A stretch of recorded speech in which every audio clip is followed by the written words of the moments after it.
யுவன் சங்கர் ராஜா முன்னணி இசையமைப்பாளர்கள்ல ஒருத்தவரு. இசைஞானி இளையராஜாவோட இளைய மகன். இவரு இஸ்லாம் மதத்துக்கு இப்போதைக்கு மாறி இருக்காரு. இதுக்கு காரணம் என்ன அப்படின்னு கேட்டதுக்கு நெறைய பேரு நெறைய காரணம் சொன்னாங்க. இவரு 2 திருமணம் செஞ்சு 2 திருமணமுமே தோல்வியில முடிஞ்சிருச்சு. தன்னோட அம்மா ஜீவா அவர விட்டு மறைஞ்சது. இது எல்லாமே தான் இவரு இஸ்லாம் மதத்துக்கு மாறுனது காரணம் அப்படின்னு சொல்லிட்டு இருந்தாங்க.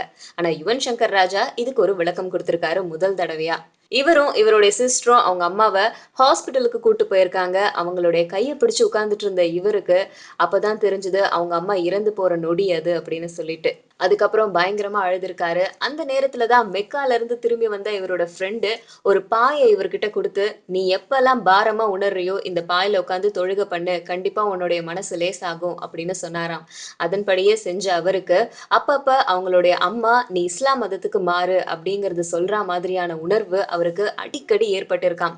ஸோ இவ்வளவுலாம் தான் காரணம் நான் இஸ்லாம் மதத்துக்கு மாறினதுக்கு அப்படின்னு சொல்லியிருக்காரு யுவன் சங்கர் ராஜா. இவரு இஸ்லாம் மதத்துக்கு மாறினதுக்கு நெறைய பேர் எதிர்ப்பு சொன்னாங்க. ஆனா அவருடைய வீட்ல இருக்கிற இவருடைய அண்ணன், அண்ணனுடைய வைஃப் இவங்க எல்லாம் சம்மதம் தெரிவிச்சிருக்காங்க. ஆனாலும் இசைஞானிக்கு இவர் இஸ்லாம் மதத்துக்கு மாறினது பிடிக்கல. இருந்தாலும் எல்லா எதிர்ப்புகளையும் மீறி இவர் இன்னமும் இஸ்லாம் மதத்த தழுவியே இருக்கிறாரு. ரம்ஜான் கூட கொண்டாடினாரு.